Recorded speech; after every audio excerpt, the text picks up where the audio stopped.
Assalamualaikum warahmatullahi wabarakatuh. Perkenalkan, nama saya Naila Kamila Ramadhani dari Prodi D3 Teknologi Laboratorium Medis.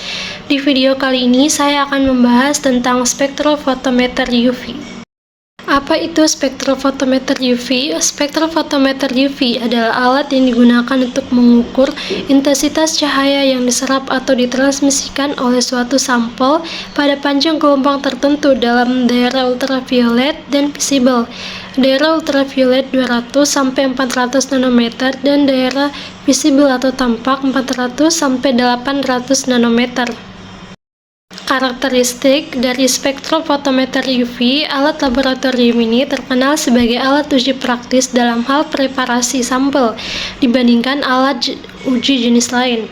Alat uji ini bekerja dengan cara melibatkan energi elektronik dengan kadar tinggi saat melakukan analisis. Oleh sebab itu, spektrofotometer UV lebih sering digunakan oleh para peneliti untuk analisis kuantitatif. Kemudian ada fungsi spektrofotometer, yaitu untuk melakukan identifikasi nilai absorpsi dari sebuah sampel dari sumber cahaya ultraviolet dan sumber cahaya tampak.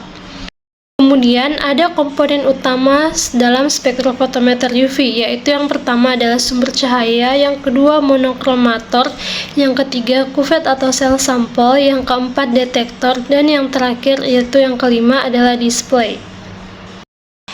Kemudian kita lanjut di prinsip kerja spektrofotometer UV. Prinsip kerja dari spektrofotometer UV tersendiri berfokus pada dispersi cahaya, di mana cahaya akan berpendar menjadi berbagai bagian spektrum warna. Namun, akan memerlukan cermin prisma untuk menghasilkan dispersi cahaya tersebut.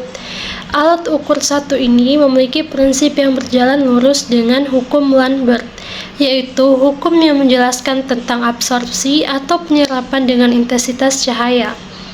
Namun, hasil dari intensitas cahaya yang sedang dianalisis bergantung dengan sampel yang ada. Penjelasan tentang prinsip dari spektrofotometer UV ini bisa dilihat melalui gambar setelah ini. Di sini adalah prinsip kerja dari spektrofotometer UV, yaitu yang pertama dimulai dari sumber cahaya, kemudian slit atau pintu masuk, pendispersi atau penyebar cahaya, slit atau pintu keluar, yang mana pintu masuk sampai di pintu keluar ini merupakan bagian dari monokrometer, kemudian sel sampel, detektor, dan readout. Kemudian ada juga cara kerja umum dari spektrofotometer UV, yaitu yang pertama menyalakan alat dan memilih panjang gelombang yang sesuai dengan zat yang akan diukur. Yang kedua, mengisi kuvet referensi atau blanko dengan pelarut dan melakukan kalibrasi 0.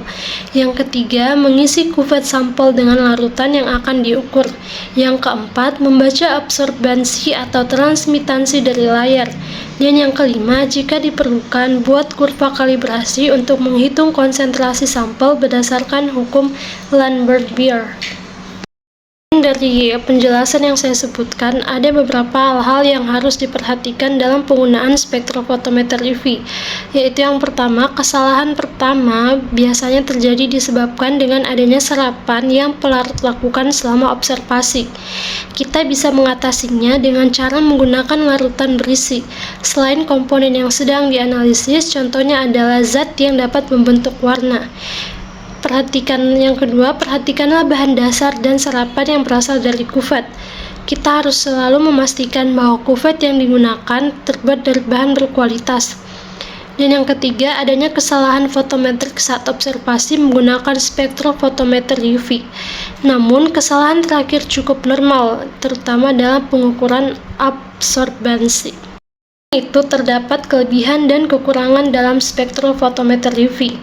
Kelebihan yang pertama yaitu cepat dan mudah digunakan, dan kedua memerlukan sampel sedikit, ketiga dapat digunakan untuk analisis kualitatif dan kuantitatif, yang keempat hasil akurat dan reproducible.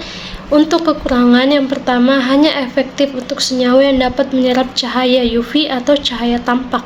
Yang kedua dapat terganggu oleh pelarut atau zat pengotor. Yang ketiga, kalibrasi dan pemeliharaan lampu perlu dilakukan secara berkala. Kesimpulan dari materi kali ini adalah spektrofotometer UV adalah alat analisis penting untuk menentukan konsentrasi dan karakteristik zat berdasarkan interaksi cahaya dengan materi.